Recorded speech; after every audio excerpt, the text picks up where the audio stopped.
Hey Vsauce, Michael here. On Earth, the average piece of currency changes hands about 55 times a year. That's about once a week. With that kind of turnover, it's safe to say that statistically, in the United States, out of every 100 pieces of currency, one was most likely touched in the last year by someone who within the next year will commit murder. But how much cash, how much physical currency is there on Earth? First things first, how much cash is inside a bank? Well, according to the FBI, the average successful bank robbery involves $10,000. But that's usually just currency from the teller's tills. In their vaults, the average bank might have anywhere from $10,000 to $100,000, with some larger banks at times carrying as much as a few million in cash. But what about in our homes? How much loose change do we all have scattered on dressers or lost under cushions? Well, it's tough to accurately figure out the exact number, and many of the estimates vary. Last year, Lloyds TSB announced that in the UK, the average person has about £14 15 just lying around. A recent survey by Visa looked at a bunch of countries and included cash left at home, the office, and in the car. Their figures are a tad higher, but agree with the US Treasury's estimate a few years ago that the typical US household has $90 to $100 just laying around. Which means that if just everyone in America scrounged up all of their loose change and put it in one place, they would have $15 billion. That's enough to fund 357 more seasons of Arrested Development. But we are asking about how much cash there is on the entire planet. Well, that amount has a special name. It is called M0.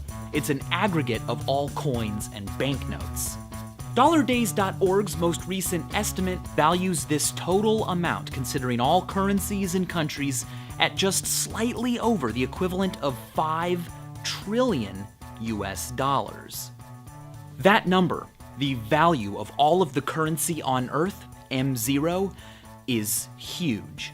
But believe it or not, it represents less than 10% of all of the money we humans have available to spend right away. To explain, we should look at how money is born. In pretty much every country on Earth, one of the ways new money can be born involves a central bank. Now let's say that in our country, the bank is run by Jake from Vsauce 3. He's really smart and he pays close attention to our economy. If he feels that an increase of the money supply would help us, well, he can just make more money. It's that easy. It doesn't need to be printed as currency to be born. The next step involves the commercial banks, like the Bank of Vsauce. These are the banks that you and I use. All the central bank needs to do is buy some things from these banks using the money it just made, and now the commercial banks have more money. There's another way money can be born. It involves commercial banks and gets to the heart of our question. If I go to the bank and deposit £5, the bank says, fantastic, we will hold on to this money for you, and at any time you want, you can withdraw or spend these £5. The thing is, legally, banks only need to reserve a fraction of the money that they are given. It is known as fractional reserve banking, and it pretty much happens in every country. It means that if someone else comes along, like, say, Kevin from Vsauce 2, and he wants to borrow some money, say £3, the bank can lend him £3. And now whenever he wants, he can spend these £3. But here's the thing. Kevin can spend £3 and I can spend 5 for a total of 8, despite the fact that there are only £5 in the bank. New money has been born. And if we want to count all of the spendable money on Earth, we are going to need to include this type of money, the kind that fractional reserve banking creates. If we include that kind of money, we are now talking about a number much larger than M0. Economists call this figure M1. M1 includes all physical currencies as well as money that people can access quickly, like money in checking accounts. Globally, across all countries and all currencies, M1 is estimated to be the equivalent of 25 trillion US dollars. M2 is an even broader definition of money, and it includes things that you can't necessarily spend right away. For instance, savings accounts or CDs under $100,000. M2 globally is currently estimated to be the equivalent of 60 trillion US dollars. Finally, M3. This is a broad definition of money that includes all currencies, banknotes and coins, checking accounts, savings accounts, small CDs, and really big long-time deposits. In the American economy, the Federal Reserve doesn't even report this figure anymore, but as a measure of eventually spendable wealth, it's real, and if we consider M3 the global money supply, that gives us a figure that is equivalent to 75 trillion US dollars. Of all that money, how much of it is yours? Well, last week over Twitter, Mark Bodie introduced me to globalrichlist.com. Enter your salary and figure out how you stack up against everyone else on Earth. By the way, you can act just like a central bank and control the money supply yourself. It is illegal, but you can technically increase the money supply by counterfeiting, and you can decrease the money supply by subtracting money. For instance, burning it. If you burn your own money, you become poorer. But because you've decreased the money supply, the power of everyone else's money goes up and they become a tiny bit richer.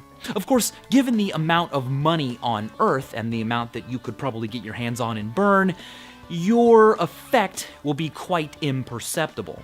One of the largest amounts of cash ever burned was done by KLF, who in the 90s, for reasons no one's still quite sure of, burned 1 million pounds worth of cash. It took them about 2 hours to burn all of that cash, and they recorded the act on video. You could also destroy money by eating it, like the rapper Tyga did. But you probably shouldn't do that either because money is dirty. A study published in Applied and Environmental Microbiology reported that the flu virus can survive on cash for 1 hour to 2 days. And other studies have found that about 7% of cash carries viable strains of dangerous bacteria, like those that cause pneumonia or those that come from feces. That is a lot of germs, and those germs might be high. Studies have found that 92% of banknotes are contaminated with traces of illegal drugs, typically cocaine. In London, that number has been as high as 99%. All it takes is for a few exposed banknotes to circulate normally for all of the cash to become contaminated. Locked within the fibers of a banknote, there's an average of 28 micrograms of cocaine, which means that in 5,000 banknotes, there's enough cocaine for an entire line. These drug traces are nearly impossible to remove from banknotes, so there's little risk of the drugs transferring to your skin.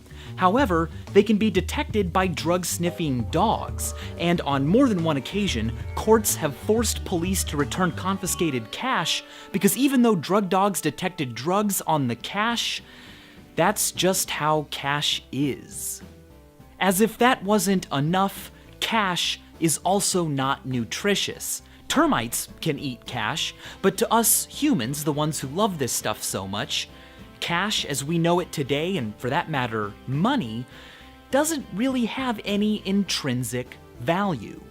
In a post-apocalyptic world where nothing was stable and survival was a challenge, food, clean water, ammo, weapons, antibiotics, machines, fuel, the trade and exchange and gifting of those types of things would be our economy.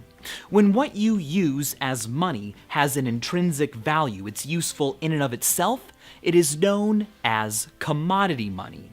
It can also include precious metals like gold, whose rarity makes it likely to be accepted by other people for goods and services. Now, when you can safely store all of your commodities in one place and you don't need to defend them or lug them around everywhere, representative money often makes more sense.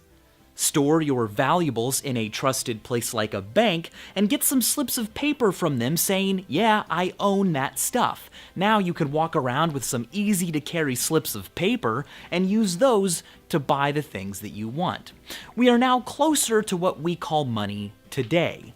I say closer because almost all money that we know of today doesn't represent any actual useful commodity anywhere on Earth. This note doesn't represent how much food or water or gold or spices or video games I have stocked up in a bank. It just is money. It's called fiat money. Fiat is Latin for let it be done, and that kind of authoritative command is exactly what gives fiat money its value. The people who make it have decreed that it is valuable. Why? Just let it be done. Because of this, the value of fiat money depends on everyone believing that the people who make it will continue to exist and have the authority that they already do. This means that the value of fiat money, unlike other commodities, can be erased by force. Let's imagine that you live in America and have a lot of dollars. Great job. Well, technically, Canada could invade and declare that the US dollar will no longer be accepted at all. Well, shucks. You now have a bunch of paper, which at best is an incomplete deck of famous American flashcards. The important distinction here is that invading Canadians could technically erase the value of fiat money, but nothing they said or did could make a commodity like gold less valuable. Other countries would still be glad to take your gold and in return give you their own still valuable currencies. No amount of force or authority or laws or rules can make a commodity like potable water any less important to drink or gold any less rare. On the other hand, the value of fiat money depends on our beliefs, what we think. So long as we all believe that fiat money is valuable, it is. This happens all the time. What we believe, what we think we know, can actually cause those things to become true. Actual people, real objects, the way the universe works, and deities like Zeus can exist all by themselves, whether we know about them or believe in them. But some concepts require us to believe in them for them to be real. And if no one believes in them, they literally aren't true. It's called the Tinkerbell effect, and the value of fiat money is an often cited example. But what's really cool is the fact that there are situations where our convictions can actually destroy the very thing we believe in. It's called the reverse Tinkerbell effect, and it describes a situation where as more people believe something, that thing actually becomes less and less true. For example, the idea that driving a car is safe. As more and more people believe this, more people will go out driving, and they are likely to drive less cautiously, ironically making driving less safe. Another example would be the idea that in an election, your vote matters. As more and more people believe this, more people will go out and vote, and the individual weight of each vote will go down. It took hard work and tools to build civilization and find cures and explore our solar system. But we should keep in mind that without doing anything at all, we are still capable of creation. By merely believing in something, we can make it actually, truly real. Other things can actually be destroyed if we merely believe in them. Can you believe that? And as always, thanks for watching.